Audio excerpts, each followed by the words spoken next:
Straight to the point. Na ato ni hatagag pagtagad mga higala kay si kasamang Jane Gallardo sa Idol Tweety do tay gisusi mga kahigalaan labot atong report nga dunay naanod.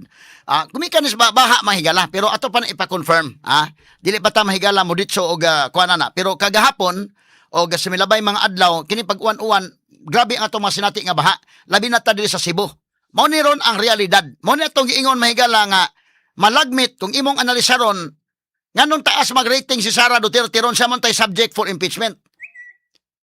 Malagmit mahigala kay ang na-feel sa mga tao sige lang mong impeachment di ay klarong problema. Straight to the Di point. klarong problema. Nya natural ba kinaiyahan maoy ni pahinumdom nato kay nig-uwan mahigala mahinumdom ta gina flood control na po. Yawa na matagad yung flood control ron. Tanawa, kini mao ni nga pagbaha kagahapon asa man tungod sa primero ni mga video dong names katong pinaka-primero gyud ato paminawon kuno bike do naman to yung mga audio dong. Katong primero dong names. Kani oh. Kini oh. Asa man ni sa colony nga area dong no? Oh. Sus Ginoo ko. Tawa ang auto oh. Ala, sungasong yung auto. Ang uban na ayaw sungasong ha, labi na og ang makina kuan. Delikado kayo makahuot sa kuan na. Mao ni ang reality.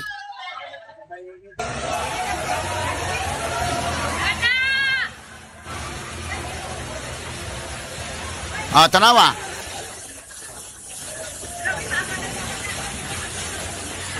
Unsaon man pag-ingon mahigala sa mga senador nga ayaw mo na ta sa flood control di na ta anak nga ang kinaiyahan may mopahimang no iniguan mahinumdom man gyud ta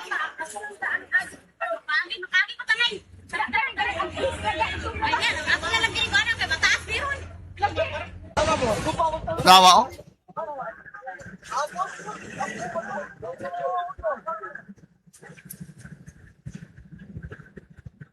Sus Ginoo ko.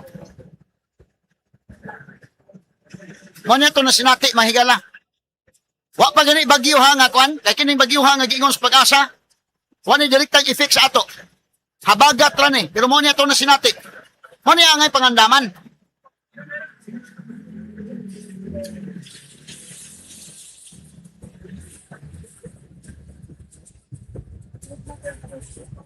Sus Ginoo ko, ang mga ubang mga bata o gihimo na lang hinoong lingaw-lingaw sa pagbaha. Paita ni sitwasyon na.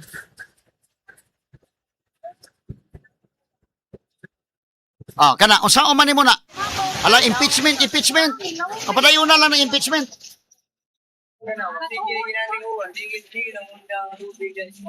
Kana, kini oh.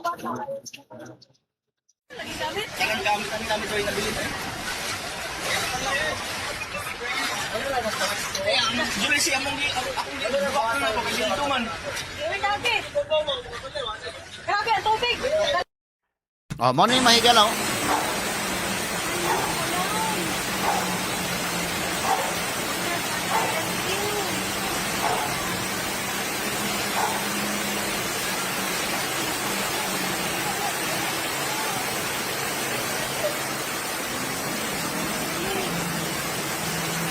Grabihan ni mga bahaa eh. Kanahawa pa'y bagyo nga direktang epekto na to.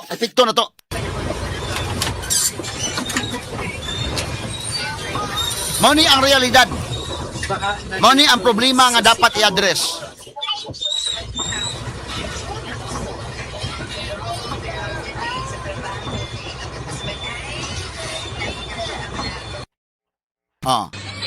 Kani oh.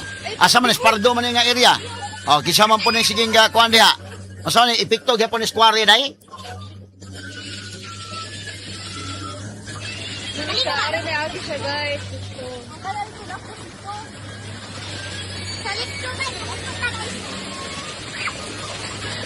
Sa man pag move on in town sa flood control nga ang kinaiyahan man mao mo pahimang no.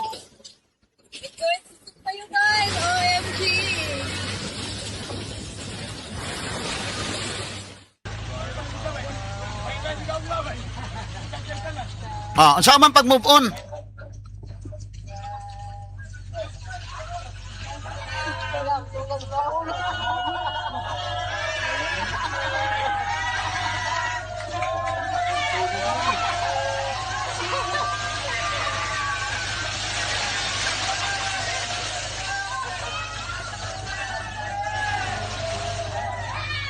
Oh, kana ha, sa Cebu lang na mga kagalaan niya, kinitibok Pilipinas maning mga problema ani.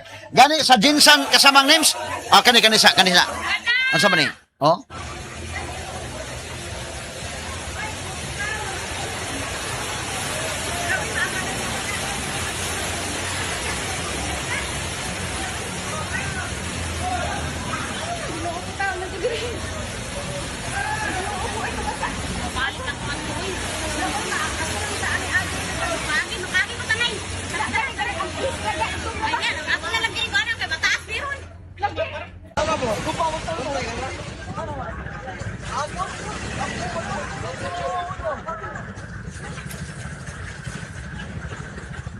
Oh, nya sa maning baharon. Mamove on na ta sa flood control. Ha? Imong ipamove on ang mga tao sa flood control nga ang kinaiyahan man mahigala wa man tay control anang kanus amo bundak ang uwan. Kanya ko mo bundak ang uwan mo baha mahigala kay wa man ta makapangandam. Ha? Kay ang kwarta mahigala malimalita to aman nasud na mas bulsa. Straight to the point. Kanin asaman to Kulon Street, motong Kulon Street tong usano. Mo na sa ito na sinati mo ni actual mahigala nga kana bang direkta ba nga doon na effect sa tao? Direkta nga doon na effect sa tao. So, samtang abstract kaayo nga doon na impeachment, nga mauni, kana na ang confidential funds, ang mga tao dili kayo makasinati, ang direktang effect sa tao, kana yung baha. Nabaan ka, kita ka. Mo na direkta nga doon na effect nga, dali kayong sabton sa katawhan, asa naman. Nganong gibiyaan naman, hain naman ang investigasyon, ani. Straight to the point. Asa namang investigasyon ani? Tanaw na ko mao ni ang mag-explain usa sa mga mag-explain mahigala ngano. Nga duha gyud ka mga surveys ha, surveys after surveys ang pinaka-latest mga kigalaan sa SWS ug Pulse Asia samot og saka ang rating mahigala ni Vice President Sara Duterte. Straight to the point. Kini mo ni ang survey mahigala ang latest ni nga survey sa Pulse Asia. Karon na niha, nagsugod ng impeachment. Pero unsa may nitabo aning kalakihay noon. Atong analisaron ha. Tanawagod mga kaiksuna no. Kini dili ni ako nga kuna akong i-quote mahigala ang Pulse Asia dili ni ato. Ato mahigala ang i-quote ang Pulse Asia ini nanguha ra tag data mahigala sa Pulse Asia. At tumilabay nga kuan naghimo tag discussion sa SWS to nga survey kani karon sa Pulse Asia tanawa.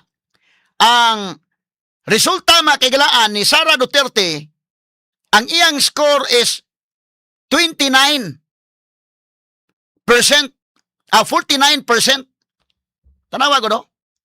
Kalayo mahigala sa score, unya ang second mga kagalaan, ang second nga wa gani mga higala maniguro og niingon na gani, in fairness ni ining Lini Robredo ha, dili ba naning, no? Di man naning si Lini pero ang iyang score mga kagalaan nakakuha siya mo'y second ni Lini. Bisa dili sa naning.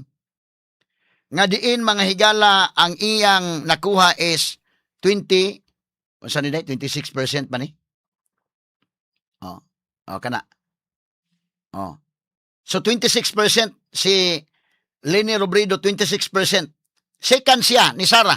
Layo ra go kay Gintang pero at least second siya. Rafi Tulfo ikatulo 14%. Si Vince Dizon 1% ra gyud. Si Benji Magalong na-appeal din mahigala 1%. Hasta si Nicolas Torre na-appeal ani pero 0.1%. Ang akong gikaluyan, diya sa ubos dong kanang unaided niya kuandong. Ang akong gikaluyan si Risa Hontiveros kay kanana ang ano maning dako pa mag-score si Torre. 0.01% maning iya hinoon.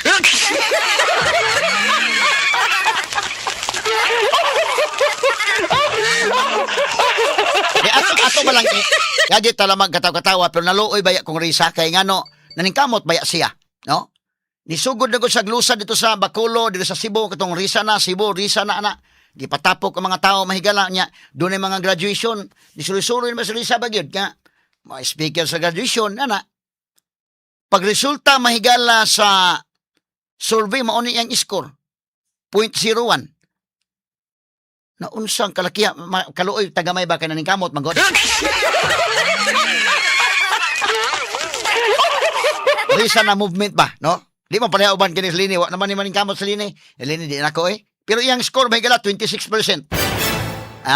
Layo ra ganoon sa Sara pero makaluoy ta ba kay naghago ba yapon. Doon nagoy effort nga gi hatag si Risa nga ngano mo man ang iyang score. Wa man gani sa Mapil Town sa top 5, no?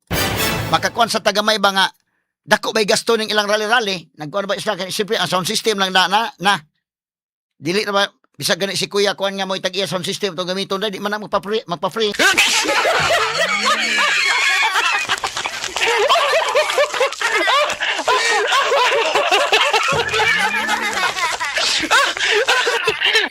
Kuya Dexter gani nga ayang sound system nga dili kay na dakog sipa. Dili man ang mo bayad manggita nang inana. Ang mas sa imong tangkiyuhon ra pud na. So naghago tanawa ko ng iyang Risa na movement o tanawa. Dako man ni gasto. Dako ni gasto tanawa ang sound system nang gudaan. Tanawa ra gud ang sound system dong. Ha? Kani o na mga gipapilit nga kuan naluoy ko hinuon mahigala ining Risa kay naning kamot magod nandoon na ba sa effort nga gihimo niya mao ra iyang tay nakuha niya sa survey. Straight to the point. Ha? Kanyo, ang mga sound system dagko ko ni mga baffles gigamit, dako ning kuan na oy. Dako ning gastuha pero ngano man taon nga sa survey wa man gani bisag 1% lang. Mao kana nya siya gyud nag-imbestigar, ang giimbestigahan hinuon nga si Sara Duterte 49%. Bisag iipon gud tanan. Ha? Iipon tanan score nilang Lini Robredo, Rafi Tulfo tanan iipon di ka daog gyapon ni Sara. Straight to the Oh, point. okay, kuan ko no, 26 ang kang kuan. Robredo. Nya 14 ang kang Rafi Tulfo. Ha? Usa man nimo na. Nya sunod ining uban tag 1% naman lang. Be. Ha? Usa man nimo na. Oh, 26 plus 14 ang kang kuan. Pila raman og imong ipon si Lini Robredo si Rafi Tulfo 26 plus 14% pila? 40%. Nya ipon nimo ang kang Dison ka magalo ipon sa tanan di gyapon kada og Sara. Nga maoy ilang giimbestigahan sa impeachment. Ang nag-imbestiga hinuon tawa kisama nag-imbestiga si Vicente Soto 0.02. Si Ping Lacson 0.02 lang sad. Sila man nag-imbestigar ha. Sila nag-imbestigar ang ilang giimbestigahan mo dakong score. Ato tiwason nagisgot ni unya kaning maong survey pero gisinyasan nam tas tong technician nga magmanila sa tas magmanila lang sa tama higala nya mobalik taron nga taon ha anya ato sang himay ato sa higalang hagpato ning testimonya ni Matibag nganong niingon ko mga kaigalaan in fact mo niya akong gisuwat sa kong kolom ron nga kining testimonya ni Matibag wa makatabang sa prosecution nakadaot pa. Straight to the point. Nga naman, explain ako na. Ang technicalities may galang admissibility sa ebidensya, admissibility of evidence, o ang weight of evidence.